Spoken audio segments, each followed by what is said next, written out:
And one of the Supreme Court cases that could feel the impact of the passing of Justice Antonin Scalia is the petition by the Little Sisters of the Poor. Yeah, the sisters are part of a religious group requesting not to provide health insurance required by the Obamacare mandate. One America's Neil McCabe has more on the case from Washington. The Little Sisters of the Poor joined other protesters in front of the Supreme Court, demonstrating their resolve to resist President Barack Obama's decision to force them to participate in the provision of both birth control and abortion-inducing drugs, which would coerce them to violate Catholic dogma. Larry Sirignano, who leads the Washington-based Children First Foundation, told One American News the sisters are fighting for their right of conscience in their high court petition.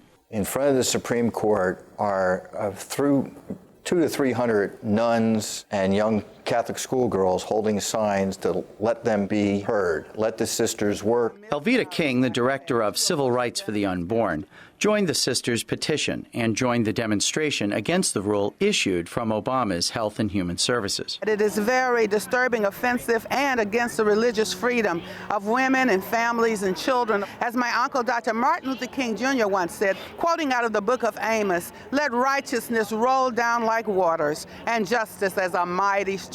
Margaret Madison told One American News she joined the demonstration because she supports the mission of the Little Sisters of the Poor and their right of conscience. This goes against our most dearly held principles, and we simply can't comply. The death of Justice Antonin Scalia means the court could reach a 4-4 tie, which would leave the rule in effect in parts of the country where the courts have sanctioned the rule, but leave the rule unenforced in places where the lower courts have struck it down. If the high court reaches a 4-4 tie, the case could be pushed off till the next session to be resolved once a new justice is sworn in. If the rule is upheld, the Obama administration plans to fine the sisters $100 per day per employee, which could reach $70 million a year, a figure that gives new meaning to one's vow of poverty.